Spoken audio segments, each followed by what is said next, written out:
Le Grand Dialogue. Sigi Kafoba. Edouani Wamakaran. Le Grand Dialogue, l'émission de débat du studio Tamani sur votre radio. Chenni Beri. Halud Mauni. Chenni Beri. Sigi Kafoba. Le Grand Dialogue.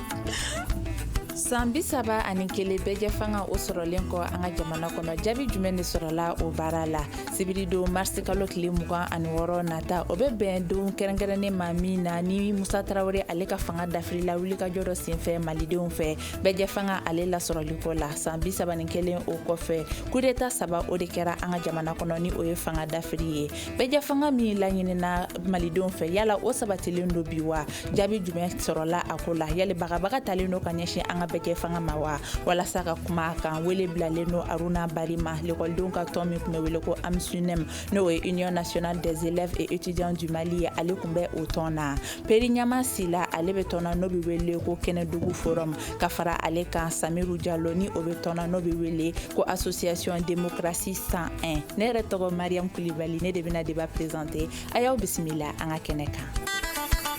Le Grand Dialogue. Aruna Bari san bi saba ani kelen bɛɛ jɛ fanga o sabatilen do an ka jamana kɔnɔ nka an bɛ don min na i n'a fɔ ko bi furancɛ fanga bɛ senna sɔrɔdasiw olu de bɛ an kunna an bɛ se ka fɔ ko bɛɛ jɛ fanga mun de y'ale bali an ka jamana kɔnɔ yala a ma sira sɔrɔ a n bɛ se ka fɔ a ma bali a ye sira sɔrɔ mais comme an bɛ kuma la an bɛna fɛn dɔw fɔ gɛlɛya minnu sɔrɔla kɔnɔ mais n y'a fɔ cogo min na n'an ma ɲɛ k'a fɔ an bɛ nin baro sigi nin t'ale dɔn kosɛbɛ mais Peri Ɲama b'a dɔn jɛɲɔgɔn dɔn dɔgɔ dɔn mais jɛɲɔgɔn dɔn jɛmuse fanga la foroba fanga ye fanga la kɛlɛ la an ye baara caman kɛ ɲɔgɔn fɛ kabini a bɛ kɛ dogodogo ni dogo la fo ka na kɛ 26 marisi waleyara jɛmuse sigira donc ale b'a dɔn ne b'a dɔn an tɛ se ka don kuma la k'a sɔrɔ an ma tasibila kɛ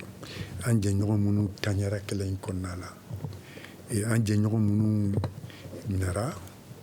k'u don kasow la k'u bugɔ ka dɔw kɛ lujuratɔ ye ka dɔw ka kalan tiɲɛ u bolo ka dɔw taɲa i n'a fɔ Kabara la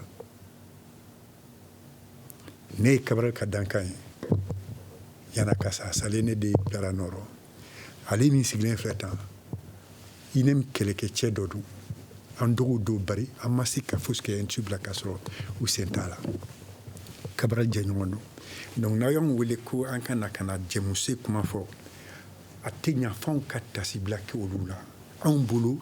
olu ka maliyɛnya ka fisa anw ta ye bawo Ala y'a kɛ olu nun tora jamana in kunko la olu nin tora jɛmuse fanga kɔnɔna la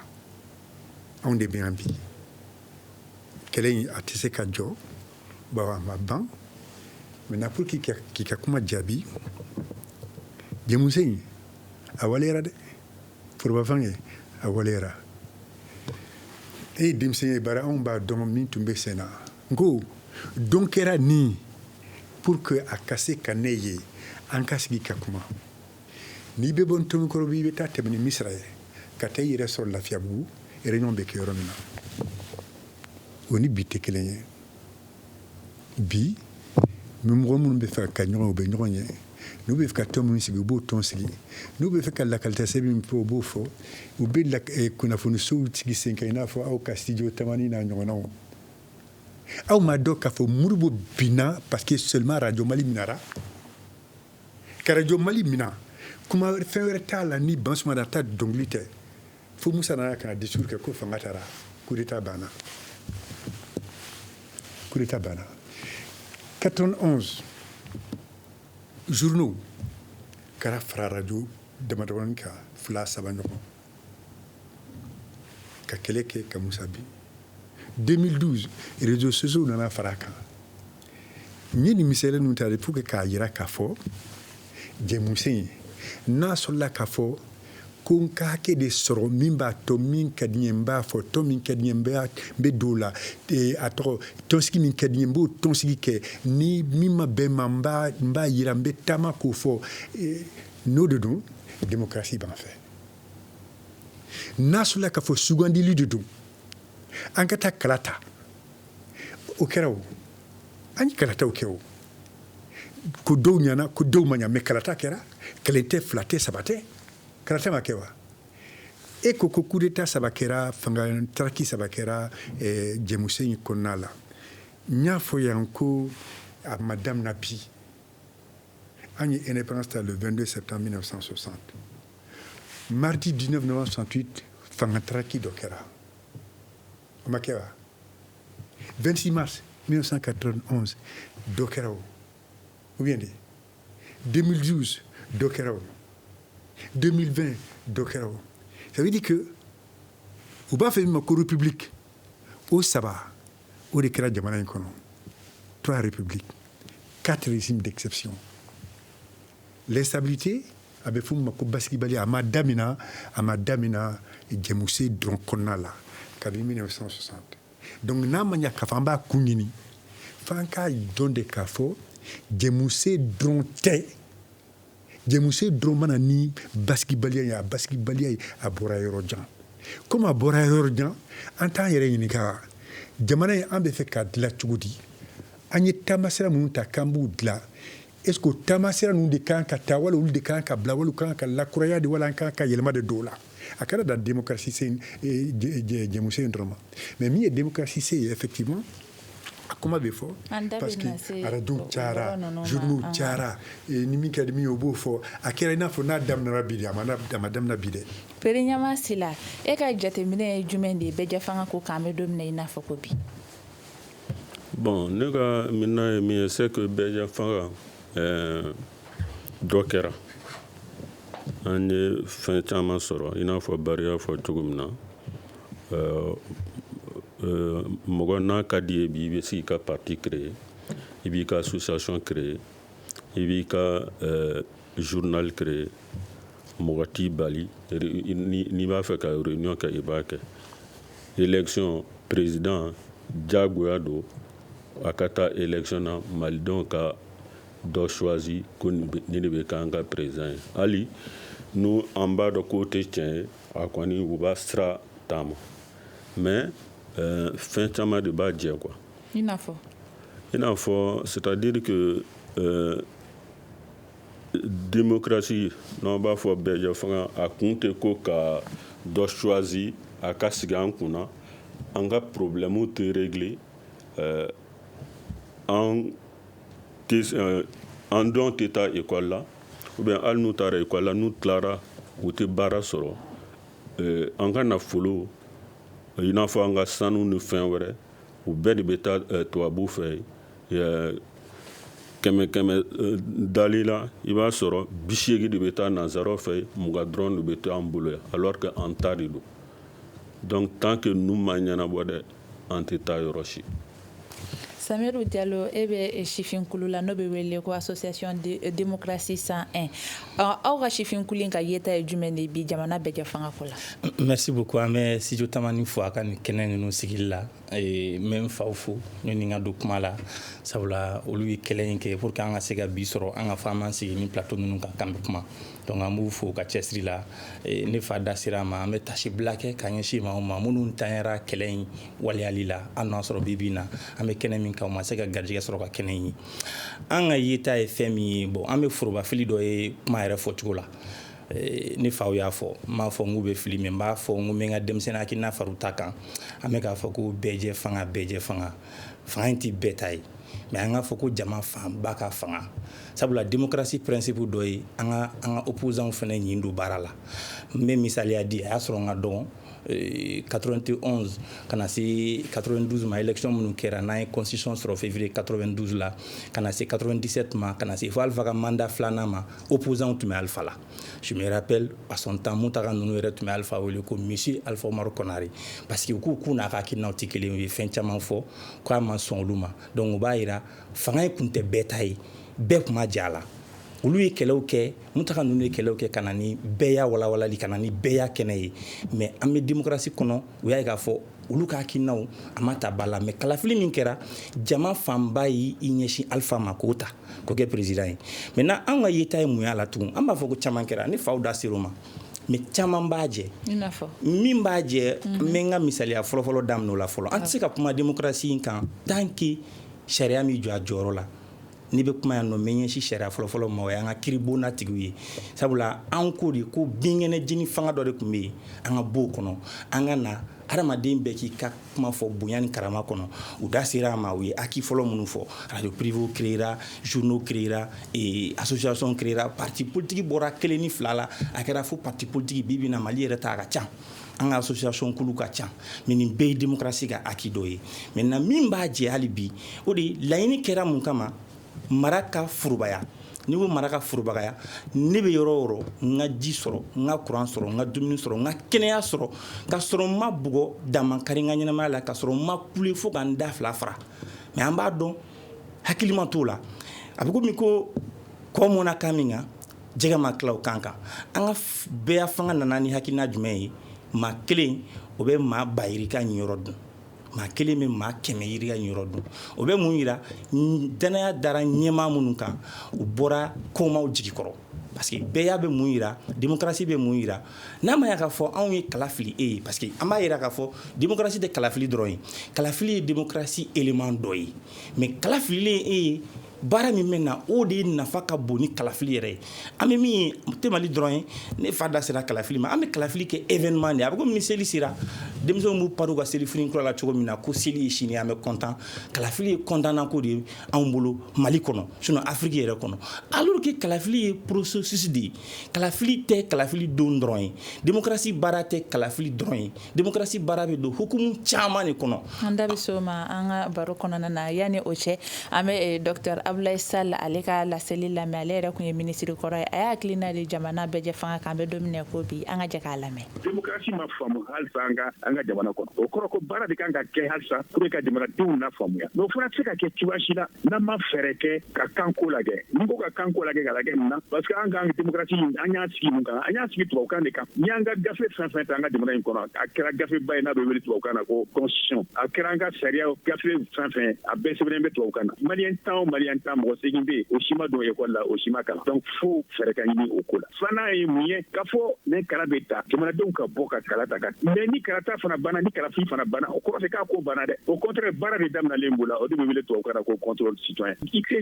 jamana si k'a ye démocratie jɔ nɔgɔya mun tɛ bɛn démocratie kɔnɔ o de bɛ wele tubabukan na violence o tɛ sariya kɔnɔ baara bɛɛ ka kan ka kɛ sariya de kɔnɔ. Alors Aruna Bari mɔgɔ minnu ye wuli ka jɔ kɛ bɛɛ jɛ fanga in sabatiliko la e bɛ o maaw fɛ e hakilina ye jumɛn docteur Abdoulaye Sall ka nin kuma in na ko ani an ka jamana taabolo k'olu tɛ tali kɛ ni ɲɔgɔn ye kosɛbɛ. Abdoulaye n bɛ n bɛnkɛ fo ne bɛnkɛ don n b'a kanumɛ de don ani n ba dɔgɔnin de ye teri ye ne bɛnkɛ don ka bɔ Kayi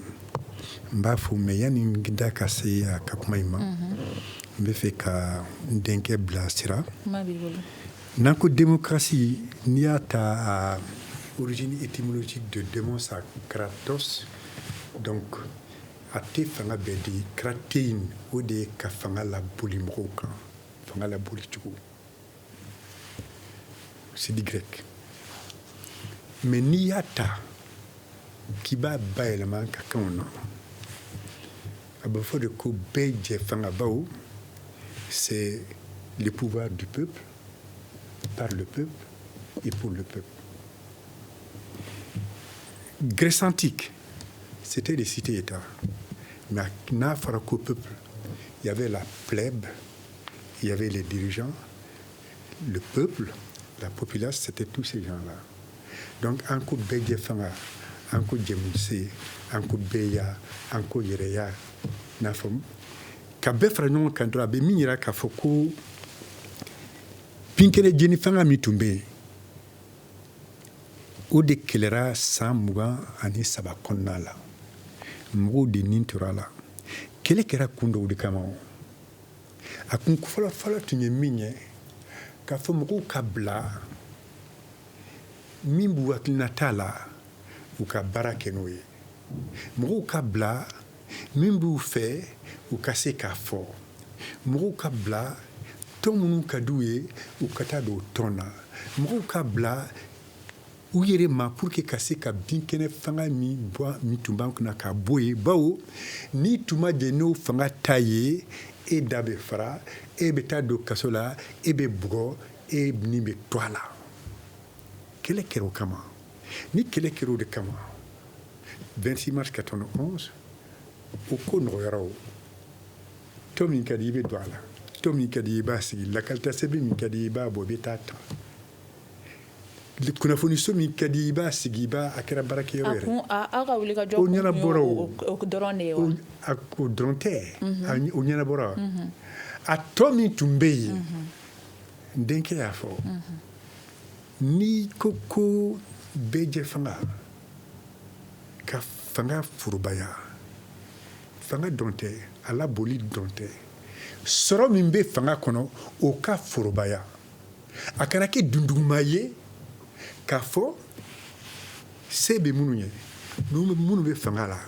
olu de ta b'a la se tɛ minnu ye minnu tɛ fanga la olu ta t'a la ka baaratigiw bila u dan ma ka baaradenw bila u dan ma n t'a fɔ baara ɲini n t'a fɔ baarakɛla c'est le travail baaradenw les ouvriers les paysans et tout ça ka mɔgɔw to fanga nafa bɔ sara min bɛ d'u ma a tɛ bɔli kɛ an bɛ taa kala fili an bɛ kala ta jɔnw de nana ko ka kala fili u ye malidenw don u ye baara minnu boloda u ka baara bolodalenw ka programme n'a sɔrɔla k'a fɔ u bɛɛ tun tɛ mɔgɔ tilennen ye mɔgɔ tilennen dɔw tun b'a la mais munna u ye baara minnu boloda u ma se k'a kɛ janfa dɔrɔn de don wa wali u taara gɛlɛya dɔw de sɔrɔ ɲɛfɛ ou bien kɔfɛ wali kɛrɛfɛ u tun ma sigilen min ou bien u tun sigira n'a ye nka u tun ye fɛɛrɛ dɔw de tigɛ yaasa u bɛ bɔ o gɛlɛya ninnu kɔnɔna la o gɛlɛya ninnu kɔnɔ diɲɛ jamanabaw diɲɛ jamana fangatigiw nɔba b'a la ni anw ta faransi nɔba de b'a la faransi nɔba de b'a la cogo di tan faransi a nɔba min b'a la c'est que d'abord jɛmu fanga ye a faamuya cogo n ko ye faransiw ka faamuya cogo de ye anw y'a fɔ yan n'i ye manden kalikan ta ka kurukan fɔ gwara bɛnkan ta u ka kɔrɔ habeas corpus ye ko di n kan tɛ tɔ ninnu ma même le code solonien n tɛ n da tɛ olu ma n ko anw ka faamuya la jɛmuse tubabu ko l'arbre à palabre tubabukan na nka bulon kɔnɔ kumaw tun bɛ fɔ kuma tacogo bɛ yen kuma bɛnkanw tun bɛ yen k'a sɔrɔ an ma se nin bɛɛ ma an labanna kɔnɔ olu ka faamuya cogo de ta k'a k'i n'a fɔ jɛmuse fosi tɛ yen ne olu ta in tɛ tubabukan na i b'a fɔ o ma ko mimétisme institutionnel mais même mimétisme intellectuel an ma se ka dabaliw sigi min b'a tɔ bɛɛya ni foroba fanga ni a bɛ tali kɛ an ka tabiyaw la an ka dɔ fɔ cogoyaw la donc a kɛra i n'a fɔ fɛn dulonnen don jamana kɔnɔ n bɛnkɛ ko Ablaye ko an y'a fɔ tubabukan na e bɛ se ka jɛmu fanga kɛ ka fɛn bɛɛ sɛbɛn tubabukan na a ko gafe an ka sariya su la constitution o sariya su ni a taara i k'a da faransi sariya su 5e république constitution ma i k'a jateminɛ n'a ma bɔ kori dɔw ma n'a ma bɔ tomi dɔw ma a bɛɛ kelen a bɛɛ kelen a taara wari fɛn ta ka o ta k'o yɛlɛma k'o k'an ta ye an ta tɛ an ka faamuya cogo tɛ kelen ye a ye kuma bɛɛ fɔ tubabukan na aw y'a fɔ aw bɛ k'a fɔ minnu ye olu ta ye k'aw jɔ ka tɛgɛrɛ fɔ aw ye bɛ na misali dɔ d'i ma bi la yɛrɛ i b'a dɔn Amilcar Cabral PAIGC ɲɛmɔgɔ an ka Cabral ye min tɔgɔ ta a fagalen na en janvier 1973 Sénégal président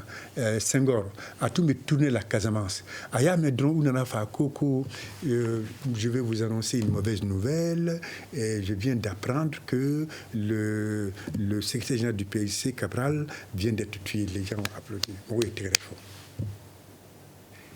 a y'a fɔ tubabukan de la n'o tɛ n'i y'a fɔ ko n'a tun y'a fɔ u ka kan na u b'a faamu kodi donc n'i ye kuma yɛlɛma banfula ta ka coran kunna kan bila ka kan wɛrɛ fɔ k'a kɛ i n'a fɔ miiriya wɛrɛ tɛ se ka sɔrɔ an tɛ se ka fɛn wɛrɛ kɛ n'o olu ta tɛ i bɛ fɛn fɛn kɛ a bɛ kɛ fɛn yeleke de ye a bɛ kɛ dunan baara de ye i b'a kɛra minnu ye i n'olu tɛ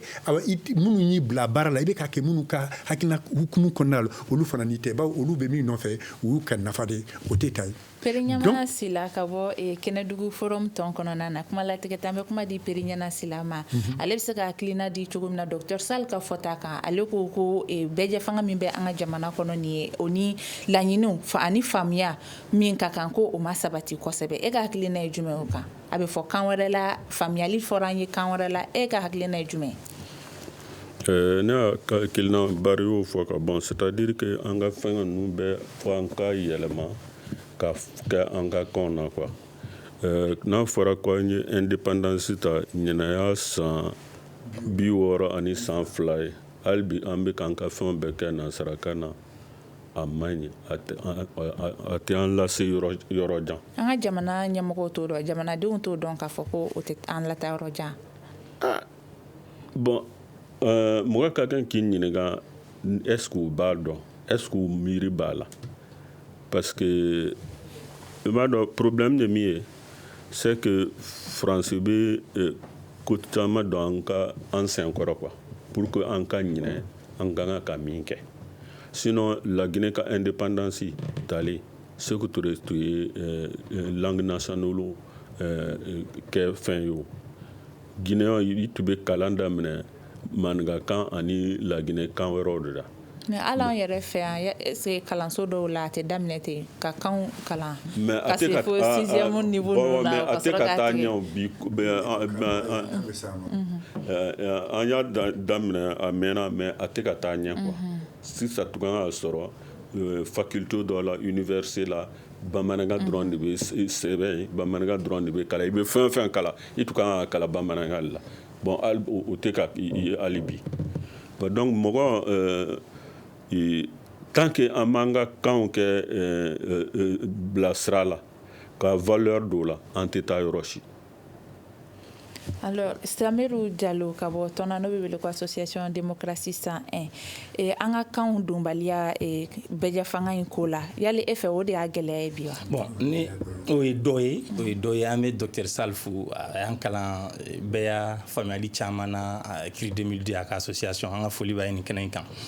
ne t'a dan kan dɔrɔn na ne bɛ taa ɲɛfɛ parce que hali kan mon père bɛ yan olu ye karamɔgɔw ye mais hali ka kan in waleya an ka kalansow la volonté politique de b'a kɛ koyi fo volonté politique de ka ye fo ɲɛmaa minnu bɛ yen nɔ a ka na olu dusukun na a ka na olu hakilina la a ka na o baara kɛ cogow la k'a fɔ de ok ne bɛ ka mara kɛ ni kan min ye a tɛ n ka maradenw arranger n ka maradenw ni tɛ ɲɔgɔn faamu n bɛ misaliya di président Alpha Umaru Konare a y'a sɔrɔ an ka dɔgɔn mais an b'a ye n'a tun y'a ka tournée daminɛ Kayi région na a bɛ kumakan na Kayikaw bɛ kan min faamu misaliya wɛrɛ premier ministre Musa Mara ka premier ministre kɛ wagati min na Cheikh Mourou Jara transition kɔnɔ Sékou ka de don a bɛ communication minnu kɛ a ka sorties la maa caman b'a fɔ ne ye n yɛrɛ ye a ka kumaw kɔnɔ parce que a kumana kan na malien fanba b'i yɛrɛ faamu kan min kɔnɔ mais m'a fɔ bamanankan dɔrɔn y'an ka langue locale ye dɛ mais o de kan ye an bɛ ɲɔgɔn faamuya kan min kɔnɔ kosɛbɛ kosɛbɛ mais kan wɛrɛw bɛ minnu bɛ se ka fɔ n'an bɛ se ka an sɔnni sinsin olu kan ɲɛmaaw yɛrɛ de k'a dɔn k'a fɔ an ka baara kɔnɔna la parce que démocratie filiba dɔ fana ye min ye i b'a dɔn an bɛ baara o baara kɛ an b'a fɔ ko ay pouvoir du peuple fɔ par le peuple pour le peuple mais est ce que an bɛ fɛn ninnu kɛ peuple de ye wa parce que n'e taara ne ka sigida la e bɛ fɛ ka kuma ne fɛ e b'a dɔn i bɛna kuma ne min fɛ i bɛna kuma kan min na ne tɛna faamu est ce que i bɛ k'a kɛ ne ye wa i tɛ k'a kɛ ne ye sabula i bɛ k'a kɛ hakilina ye hakilina min bɛ yen ne yɛrɛ sen t'o la parce que a bɛ fɔ développement kɔnɔna la tout ce que tu fais pour moi et que je ne suis pas dedans c'est que c'est contre moi an ka ɲɛmaaw bɛ ka baara kɛ n'o misaliya de an bɛ programme fɛn o fɛn ta a bɛ fɔ k'a sɛbɛn ka ɲɛ mali ye jɔyɔrɔ fɔlɔ ta sɛbɛnni yɛrɛ la ka gafe dilan ka ɲɛ ka sariya sɛbɛn dilan ka ɲɛ nka mali ye laban de ye a waleyali la o ye fiɲɛba de ye an ka jɛmu fanga an ka bɛɛ fanga taabolo ɲuman na ne b'a fɔ ko kan sen b'a la mais n bɛ taa kan kɔfɛ parce que hali kan in an ka sigi bɛn an ka kanko kuma yɛrɛ fɔ k'a fɔ an ka baara kɛ ni langue dɔ ye an ka bɛɛ ka bɛn o kan mais tant que ɲɛmaa ɲuman de ma na ɲɛmaa kana k'a dɔn n'i ye ne kelen ɲɛmaa ye kɔma de bɛ yen nɔ k'a fɔ ko bɛɛ fanga nakun tɛ fila ye e bɛ minnu ɲɛfɛ minnu ye danaya da i kan i ka se ka kunbɛ olu kuma da ye ka i jɔ i jɔyɔrɔ la u ka se ka kini ka dumuni sɔrɔ ka kɛnɛya sɔrɔ k'u t'u sigiyɔrɔ la fanga kana kɛ n b'a fɔ maanifin kelen parce que an ka kɛ i n'a fɔ fondala la an bɔra binkɛnɛjini fanga kɔnɔ mais baarali hukumu kɔnɔna la hali bi jamana kɔnɔdenw bɛ kule la su ni tile n'a nana bi débat kun fɔlɔ la an y'a ye k'a fɔ président Asimi fa bɛ président la bi mais n'i ye démocratie principe dɔ lajɛ n ko principe b'a yira de k'a fɔ ko civil militaire bɛ to civil de ka hukumu kɔnɔ mais n'i y'a ye e ka introduction kɔnɔ la e yɛrɛ k'a fɔ ko fanga daraki kɛra kuma bɛɛ fanga bɛ daraki jɔn fɛ marifatigiw de b'an daraki Asimi nana fanga la a tɛ komi k'a tɔgɔ Asimi Konare k'an y'a to a ta la dɛ marifa de b'a bolo ni marifa kun t'a bolo minnu bɔra ka Musa Tarawele kɛlɛ a mɔgɔw bɛ yen u ma sa ne ka maakɔrɔw bɛ yen nɔ u y'a ye k'a fɔ u ye kɛlɛ kɛ fɛn dɔ kama danaya dara maa minnu kan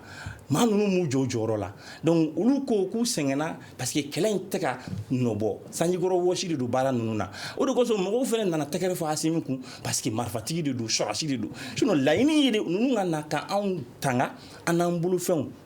démocratie principe dɔw ye an ko tiɲɛ fɔ ɲɔgɔn ye marifatigi e bɛ to civil ka hukumu kɔnɔ i ni civil bɛ baara kɛ mais civil de bɛ ordre d'i ma mais a tɛ kɛ k'e ni marifa de bɛ na ka na civiliw mara n'a nana o kɔnɔ dɔrɔn o y'an seginnen ye ka na an ko k'an tɛ binkɛnɛjini fanga min fɛ an seginna ka na hukumu kɔnɔna de la a tɛ ko marifatigi tɛ kɛ ɲɛmaa ye dɛ n'i bɛ kɛ ɲɛmaa ye a tɛ a ka président kɛ mais a mana ni président ye marifatigiya sababu la mais an bɛ jɛmu fanga ni bɛɛ fanga walawalali cadre min kɔnɔna la fo an ka dɔn k'a fɔ anw bɛ kala fili maaw ye maa minnu bɛ yen n'anu bɛ se ka sigi ka kuma anu bɛ se ka jɔ kɛnɛ kelen kan ka sɔrɔ u m'an bagabaga ka sɔrɔ fɛn ma y'u bolo fɛn b'an na siraw ɲɛ u ka na civil sawura la n'u ka jaga baara kɛ mais an ka dɔn ka fɔ u nakun tɛ foyi ye ne min ye kala fili ye ne ka lafiya sɔrɔ n sigiyɔrɔ la Aruna Bari ko fanga bɛ marifatigiw bolo fanga bɛ finitigilakaw bolo nka n'i ye jateminɛ caman kɛ maliyɛn caman b'o finitigilaka ninnu kɔkɔrɔma don an bɛ don min na i n'a fɔ ko bi an ka yetaw la e fɛ sisan mun de nana ni o ye yali mɔgɔw ma da politiki mɔgɔw la bilen wa bon yan'an ka se o ma fɔlɔ an ko jɛmusen an y'o sigi nka sɔrɔ ma kɛ forobafɛn ye sɔrɔ ma kɛ forobafɛn ye bawo hali jamana marabagaw u se t'a la u b'a fɛ ka fɛn dɔw kɛ diɲɛ jamanaba dɔw bɛ yen olu b'a fɔ k'u tɛ kɛ u b'a fɛ ka ko dɔw kɛ o se t'an ye n'i taara k'i bɛ taa ɲini u bolo u bɛ daliluya dɔw f'i ye i b'a bila wala a bɛ k'olu ta ye a bɛɛ tɛ k'a fɔ ko an ka ɲɛmɔgɔ bɛ kalabantiw b'a la kalabantiw ka ca la nka f'an ka o yɔrɔ dɔn k'a fɔ an bɛ diɲɛ de kɔnɔ diɲɛ min fangabatigiw bɛ yen fangamaw bɛ yen fantanw bɛ yen jamana fangabaw bɛ yen jamana fangatanw bɛ yen ni se bɛ min ɲɛ min ka di e ye e bɛ dɔ in bila o sira fɛ hali n'i nana k'a fɛ ka fɔ an ka jɛ ka baara kɛ i ka nafa i b'o matarafa n'a ma jɛ n'a ye n'i b'a jagoya tuguni i b'a jagoya ten o dɔrɔn tɛ mɛ o fana b'a la maintenant finitigiw ye fanga ta finitigiw ni fanga ka kan jamanadenw don k'a fɔ ko finiti ni fanga ma kan o kuma bɔra tubabu la Occident en général parce que u ka démocratie faamuya cogo y'o de ye ko civiliw y'an fɛ finitigiw ka to kɛrɛfɛ n'u bilara min na u k'o de kɛ surtout jamana lakanani finitigi bɛ se ka kɛ jamana fɛ a bɛ jamana fɛ mais i ni di kɛlɛ min na n'i tɛ jamana fɛ i b'o kɛ wa a bɛ jamana fɛ o n'a ma ɲa civiliw bolo finitigiw fana ye jamanaden de ye n'u bilara la n'u y'a baara kɛ ka ɲa tigɛrɛ bɛ f'u ye de tigɛrɛ bɛ fɔla Asimi ye pas que marifa gansan b'a bolo dɛ o dɔrɔn tɛ o c'est que jamanadenw bɛ min fɛ bi ka jamana lakana malo bɔrɛ min tun taara ka sigi an kunna Faransi n'a nɔfɛmɔgɔw fɛ ko ka dan siri o de la k'an jagoya ka taa bila sugandili la kalataw la kalata min bɛ na ni fangantrakiw ye ko k'o dabila an ka sigi an ka mafilɛ an bɛ se ka baara minnu boloda yaasa o fangantraki minnu nana basigibaliya minnu nana dan bɛ siri o la mɔgɔw bɛ o de tɛgɛrɛ fɔra bi marifa ko gansan tɛ nin baara min bɛ senna de o de diyalen bɛ mɔgɔw ye an ka sɔrɔsiw de tun bɛ boli bi mɔgɔw de bɛ boli an ka sɔrɔsiw ye kunasini dɔrɔn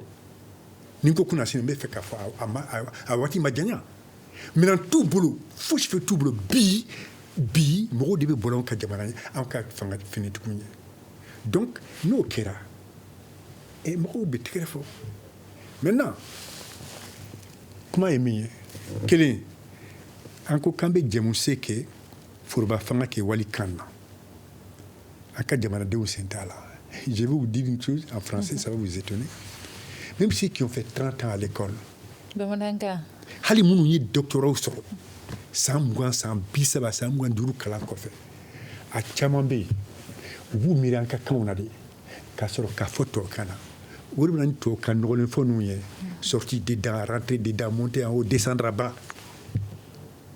mɔgɔ tɛ bɔ i ka kan na ka taa wali kan na k'a sɔrɔ ko kunnafoni fan dɔw ma tila la ka fɔ i ka dɔnniya fan dɔw ma tila i la o i y'a faamu wa donc kan b'a la sɔrɔ ma kan ta ye mais min fana ma kan ta ye o y'an yɛrɛ ka hakilinataw de ye kunba yɛlɛma banfula min coronna an kun na a kɛra k'a fɔ an filila a yɛrɛ ma a kɛra k'a fɔ ni tubabu n'u ma min fɔ o tɛ tiɲɛ ye n'u ye min fɔ a ka ɲi a ma ɲi o de kan ka kɛ o kunba yɛlɛma banfula in dɛ mun nana n'o ye u ka se tɛ wa k'u nana ka na bin an kan de k'an mara colonisation an ye indépendance ta Modibo ko k'a bɛ ban ma u ye fɛɛrɛ kɛ ka bin a kɛra bɛɛ ɲɛna les sociétés entreprises d'état la an ka dabalida ninnu k'a bɛɛ ta k'a bɔ fanga bolo k'a di mɔgɔw ma n m'a fɔ k'a fɔ a bɛɛ tun géré la ka ɲa mais u y'a fɔ ko ka privatiser les sociétés entreprises d'état doivent être privatisées le programme d'assainissement structurel tout ça an y'o ye jamana in kɔnɔ yan mun y'o kɛ ka fɛn bɛɛ bɔ fanga bolo ko fanga man k'i da don sɔrɔ koɲa la a kan ka sariyaw de ta k'a to privéw bolo privéw mɔn jumɛn b'u bolo k'u bɛ taa ɲini kɔfɛ de minnu b'a d'u ma k'olu bɛ condition dɔw de olu bɛ daliya dɔw de fɔ donc sɔrɔ t'an ta ye an ka miirinatanw t'an ta ye bawo an taara u ka constitution ka carré copier ka na u ka sariya sunu an b'u ka sariyaw de kan u ka miirina faamuya cogo démocratie la an b'o de kɔ hali bi an ta kɛra a y'a fɔ ka taa fɛn singa ka na n'a ye k'o yira an ka mɔgɔ la k'o y'an ta ye an ka mɔgɔw ma faamu a kɛra fɛn yeleke ye anw yɛrɛ kɛra dunan ye an ka mɔgɔw bolo an b'o de sitɛ tukɔrɔ bi Pereɲama Sila a ka wulikajɔ kɔnɔna na a ka laɲini dɔ tun ye bɛɛjɛ fanga ka sabati politiki tɔnw cayara arajosow cayara o kɛra a la laɲini ɲɛnamaw ye nka e fɛ bi mun de b'a jɛ min b'a jɛ bi jamana ka k'an ta ye min b'an jɛ bi an ka fɛnw ka k'an ta ye ni n ko an ka fɛnw ne kan bɛ an ka sanu de ma ne kan bɛ an ka nafolo sɔrɔ yɔrɔ caman de ma bari y'a fɔ sisan ko société d'entreprise société entreprise d'état u ye ninnu bɛɛ privatiser pour que an ka foyi si kana marché ciment a tun bɛ produit jamu o entreprise u y'a faga an ka sanu n y'a fɔ n'i ye sanu kɛmɛ sirada an ta ye 20 dɔrɔn de y'a la nansaraw ta ye 80 de ye ninnu bɛɛ de ka kan ka yɛlɛma pour que vraiment ni i m'a ye bi diɲɛ kɔnɔ jamana si yiriwalen tɛ ka tɛmɛ arabuw kan parce que pétrole b'u fɛ yen mais fɔlɔfɔlɔ pétrole tun b'u fɛ o tun nagasilen don mais guerre de Kippour kɛra en 73 arabu nu u ye u ka pétrole bɛɛ nationaliser c'est-à-dire que u ye pétrole kɛ jamana ta ye n'an y'an ka sanu k'an ta ye bi an ka pétrole n'an commencera ka exploiter k'a kɛ an yɛrɛ ta ye i b'a ye Mali bɛ bɔ nɔgɔ la coup d'état minnu bɛ kɛra dɛ mɔgɔ bɛ ɲinɛ a caman kɔ parce que coup d'état aw bɛ ka min fɔ coup d'état bɛ na parce que jamanadenw ni tɔɔrɔlen don fanga bɛ ka min kɛ o tɛ sɔn a ma donc n'u wulila coup d'état 2020 an ta coup d'état yɛrɛ tɛ o n'i y'a jate parce que surasiw n'u bɔra u ko k'u bɛna an ka manifestation de parachever mɔgɔ du bɔra de ko i bɛ ka bɔ fanga na il y a une manifestation le 5 juin 2020. IBK Tougeka avait démissionné. Franci, Ani, Akamogodo, Ouloudou Koka, a démissionné. Parce que Badoko IBK démissionné à Katra, Oulouka Bonebala. Donc, il a insisté qu'à IBK, qu'à Foyka, a démissionné, ou de faux 18 août. Mais il y a sur nous, parce que civil minute, quand IBK fait tout. IBK, depuis le 5 juin, IBK va donc un Mali marathon. Donc, il y a une solution de Nini. Bon, mais seulement comme en Boranko, IBK Katara, mais en ma Feres Sigi, en Messika Fangata Togomna, sera sous organiser le Unana Fangata. Mais à l'oula, à Damenena, où il y a Foyoku Kanabarakani M5. Alors que Bibina, en 2020, il était Mali Mara, Nini M5 Mabben Kelenka. Donc, démocratie, mais démocratie, ni na jamna doma yirwa, ni jamna dom basima sigi. Démocratie to badge. Alors, Samirou Diallo, e koko e finitigi lakaw ye fanga tanga kumana e beje fanga nafa doka ina fo ton kereli ina fo ko e arajo chali ina fo bololo ko nalinga aw fe kololo doni to la ina fo fana parti u chali kololo to ulu fana na kololo to la o démocratie ka akinyana mabaye al ni se kan al chini doka fra do privé kan doka fra berebel tonka ngani bi fa ka kuma kɔnɔna la u ye hakilina caman fɔ ne fa ka kuma kɔnɔ n b'a ye k'a fɔ an bɛ ka fɛn caman ta k'a kɛ faransi ka fili ye ale yɛrɛ ka introduction kɔnɔ a y'a ye Mali ka indépendance fɔ an kana mɔgɔw bɛ ka min fɔ ko indépendance ko kuma b'an da la ko mais qu'on n'est pas un pays indépendant ne bolo an ka b'o kɔnɔ parce que dans la mesure où anw de ko anw ka armée o de bɛ anw lakana Faransi armée tɛ anw lakana an bɛ souveraineté sɔrɔ an yɛrɛ ye an ka kɛlɛkɛcɛw an b'an jigi da olu de ka su ni tile donc an ka jɛ n'a ye k'a fɔ indépendance b'an bolo min b'an jɛ n'o ye musaka yɔrɔ sira ye anw de b'an ka coopération signé an de bɛ collaboration kɛ ni sociétés ye ni fa ye sanuko kuma fɔ mais Faransi tɛna o contrat signé an tɔgɔ la o an ka sinsin yɔrɔ dɔ kan koyi ɲɛmɔgɔ ɲuman ko de bɛ an ka bɛɛ fanga waleyali jɛ ni ko ɲɛmɔgɔ ɲuman a y'a fɔ effectivement ɲumanw b'a la mais kolo min bɛ o de bɛ ka caya ni ɲuman ye parce que an ka bɛɛ y'a fanga kab'a nana san 30 kɔnɔ an ka dɔgɔn an bɛ se ka dakuruɲɛ 2 fɔ olu de y'a vécu mais an y'a ye bɛrɛbɛrɛ tɔn de baara k'a kɔnɔ ni ko bɛrɛbɛrɛ tɔn parti politique de baara k'a kɔnɔ mais ni bolo funna a bɛ da tigi de kɔrɔ Alpha nana parti politique de kunu Adima mais a parti politique ma wari ma de la wa a bɛɛ kɛra Adima n'a denw n'a mɔdenw ye bɛɛ bolo de la mais a tɔgɔ ATT nana parti politique de y'a soutenu c'est un mouvement qui est venu où ka parti politique de datugu kana tugu a kɔ c'était un militaire de kun do o bɛɛ parti politique ka fili n'u ka baara dɔnbaliya an t'a fɔ baara dɔnbaliya yɛrɛ n b'a fɔ u ka bɛɛ y'a fanga démocratie nana hakilina min kɔnɔ parti politique yɛrɛ m'a dɔn wa n'u y'a dɔn u ma bɔ n'a bɔ sira ye parce que an ka parti politique kelen bɛ ka bɛrɛbɛrɛ tɔn sigi bi ne ni n ka denbaya mais jamana ka hakɛ ye jumɛn y'a la jamana kɔnɔdenw ka hakɛ ye jumɛn y'a la alors que a dun bɛ fɔ de bɛrɛbɛrɛ tɔn bɛ sigi k'i ɲɛsin démocratie waleyali tɛ dɔwɛrɛ ye koyi e bɛna fanga min ɲini e t'a ɲini i yɛrɛ ye koyi i b'i yɛrɛ sɔrɔ a kɔnɔ nka a bɛ ɲini ka waleya jamana kɔnɔdenw ka degun ka bɔ o ta ka bɔ yen nɔ de n bɛ n ka kuma segin ka na ko mun b'a jɛ i ye ɲininkali kɛ sisan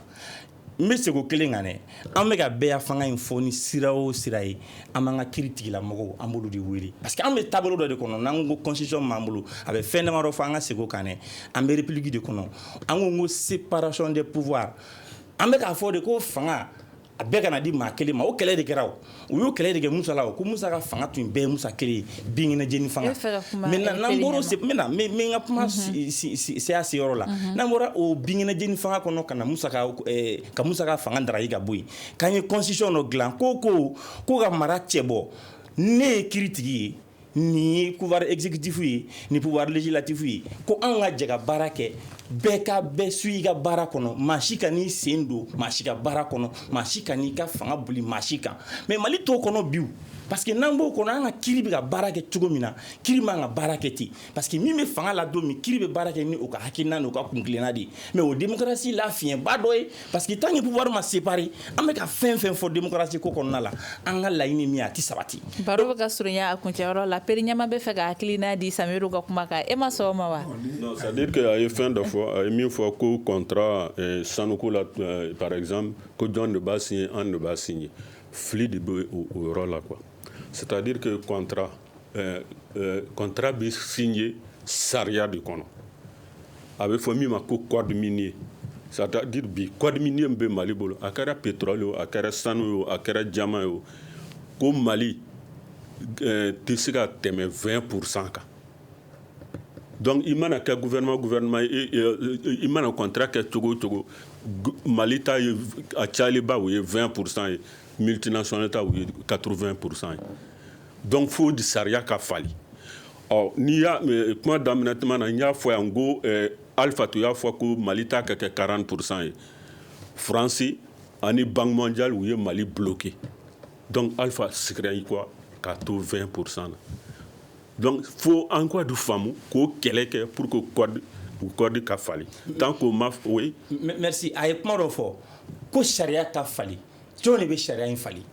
France t'a fali Banque mondiale t'a fali Malienw de b'a fali même misaliya kelen dɔrɔn di ne fa da sera Asimi yɔrɔ ma ko Asimi bɛ niveau min na pardon kuma bɛ ne de bolo hali bi i man ka kuma faamu parce que n bɛ k'a fɔ ye de ko France de y'an jagoya k'a kɛ minnu hakili b'a la ATT ye code